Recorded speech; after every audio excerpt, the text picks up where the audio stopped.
Perhaps the greatest paradox of spiritual life is this: God almost never chooses the way we expect him to.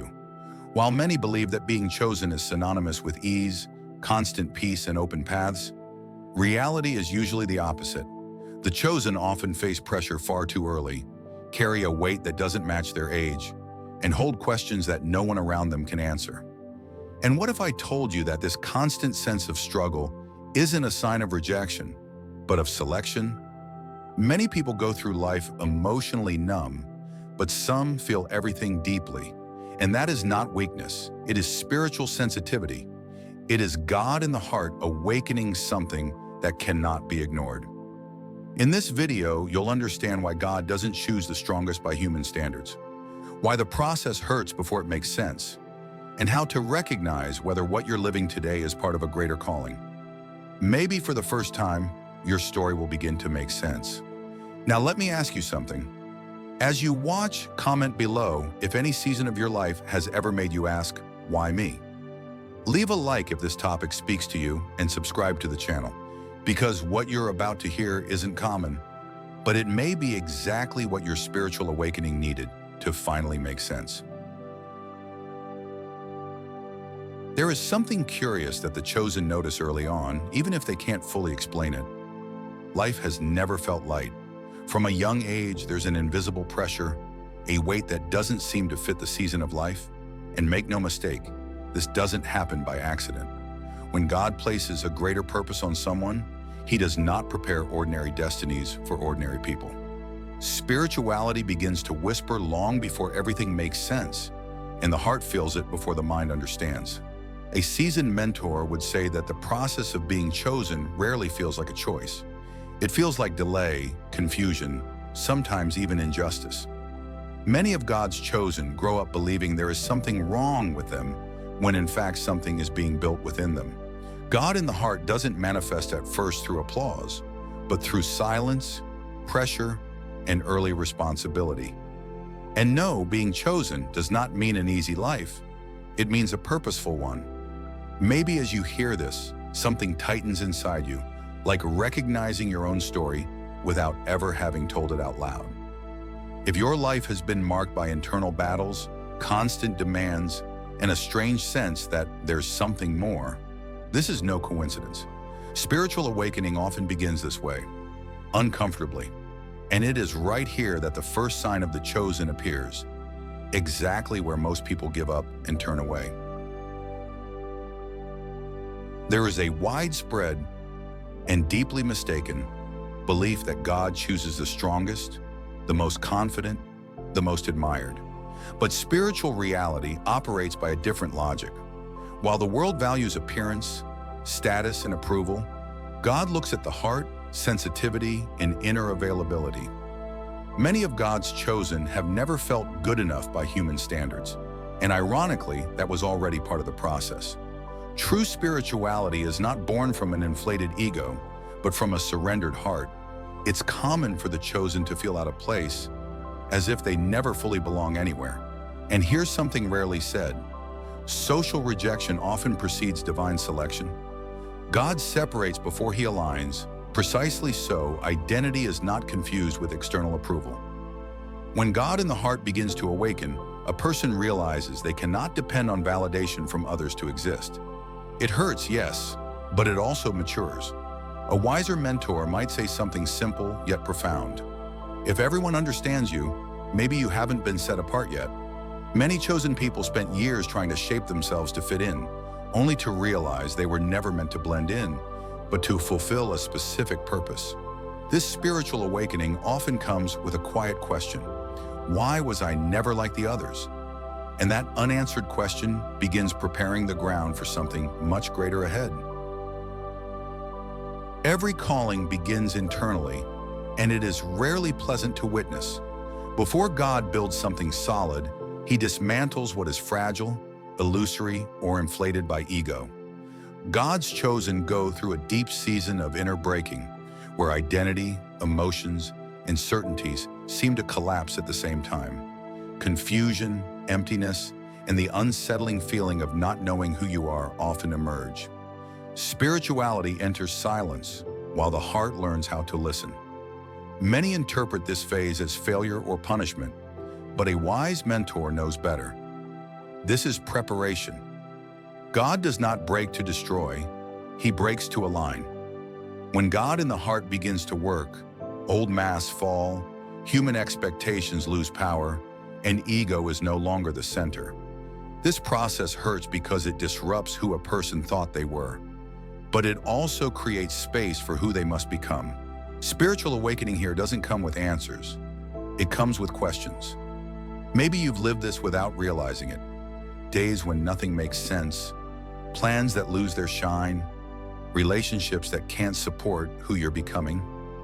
The chosen often cross this inner desert alone because no one can explain what can only be felt.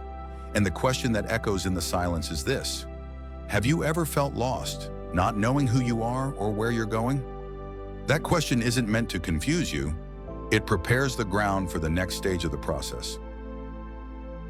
When isolation arrives, many believe God has stepped away, but in reality, it's usually the opposite. God separates before He uses, withdraws before He reveals, silences the environment so the right voice can be heard. God's chosen experience seasons where friendships fade, invitations stop, and loneliness grows louder. But spiritually speaking, this is not rejection, it's alignment. God in the heart works best when external noise fades. People drift away because they can't keep up with the inner process taking place. Not everyone can grow with you, and that's more common than most realize. An experienced mentor understands that God's silence is also a language, though few have the patience to interpret it. Spirituality matures in silence, not in overstimulation. It is in this empty space that spiritual awakening gains depth and clarity. There's a phrase few forget once they understand it. God reveals Himself in silence to those He chooses. Many chosen people only discover who they are when they stop trying to please everyone. Isolation creates intimacy, strengthens identity, and realigns direction. And when this phase fulfills its purpose, something shifts inside, as if the atmosphere is preparing for a different, heavier pressure, one that reveals the purpose is becoming too serious to go unnoticed.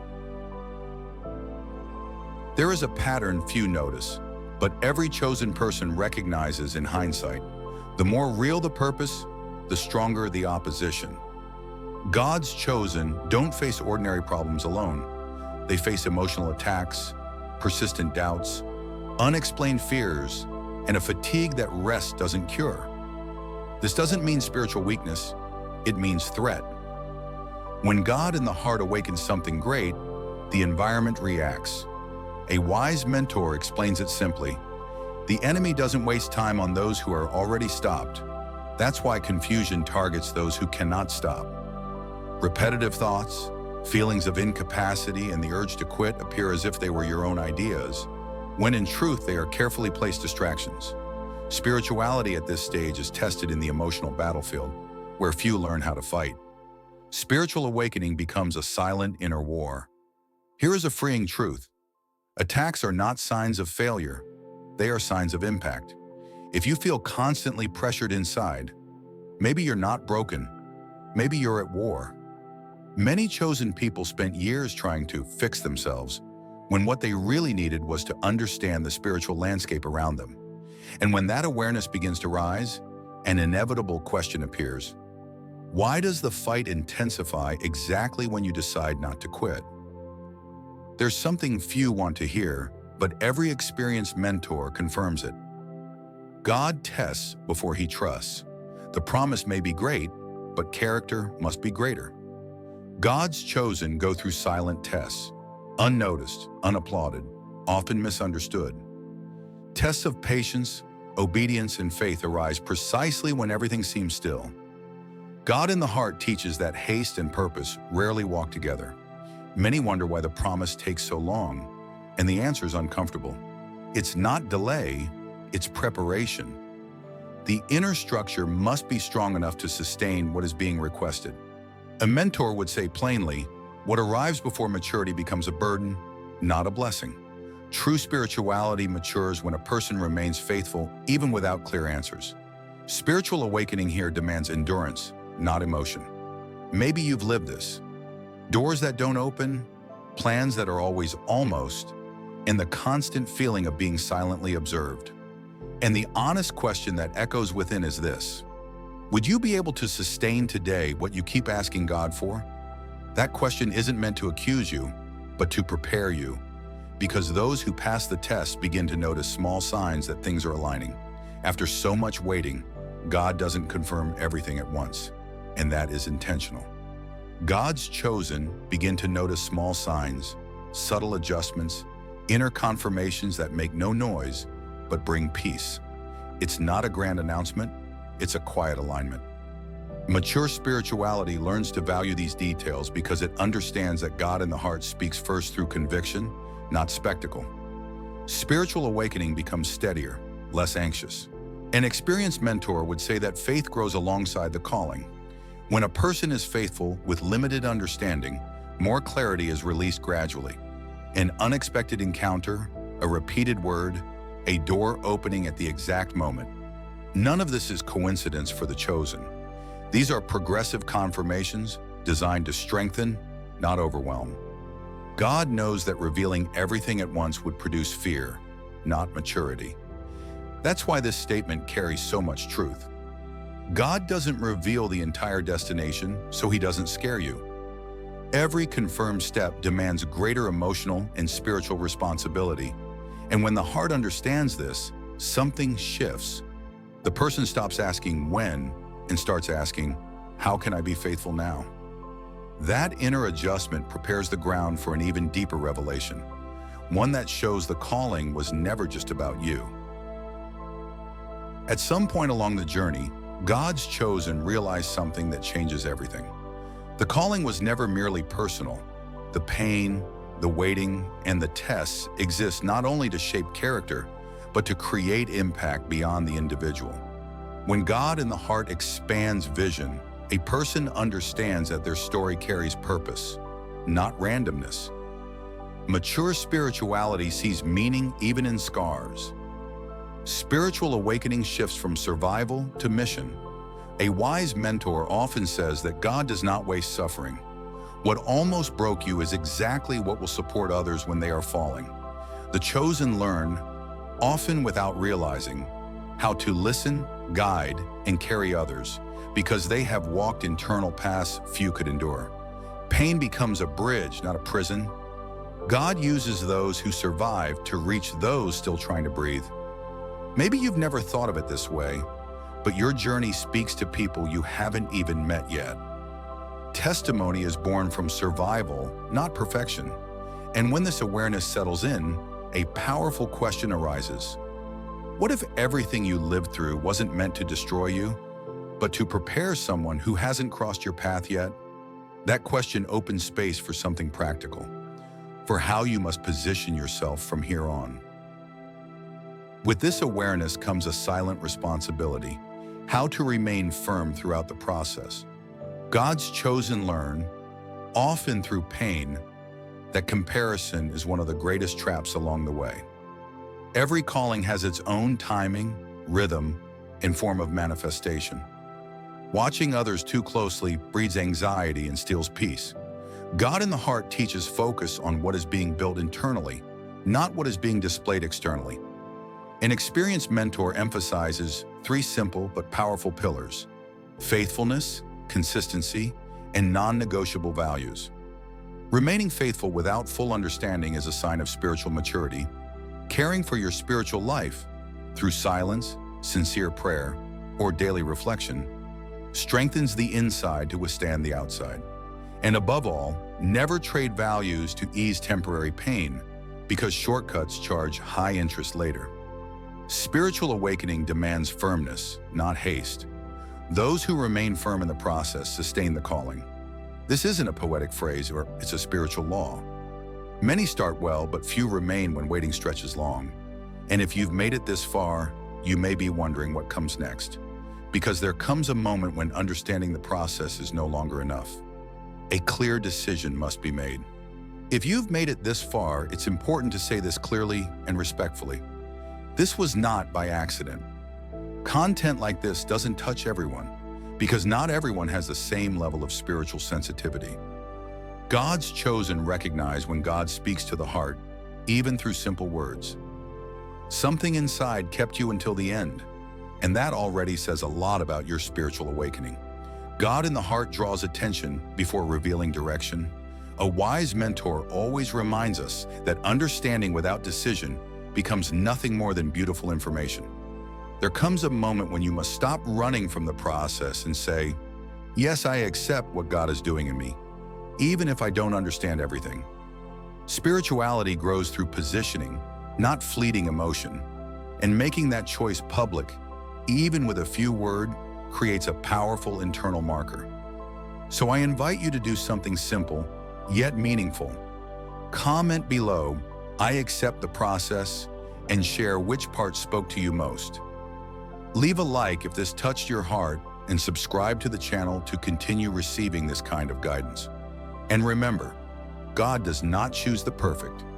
He perfects those He chooses. Now that everything is clearer, the most important question is not whether you are one of the chosen, but what you will do with this understanding. Spiritual knowledge that doesn't lead to change becomes nothing more than momentary comfort. God in the heart doesn't awaken someone just so they understand the process, but so they position themselves within it. True spiritual awakening begins when you choose to live consistently with what you already know, even before results appear. So reflect honestly. What do you need to let go of today to honor what God is building in you? What comparison, fear, or attachment is slowing your growth? God's chosen are not perfect, but they are responsible. They fail, fall, learn, and continue. Spirituality strengthens when you choose obedience before understanding, perseverance before reward, and trust before sight.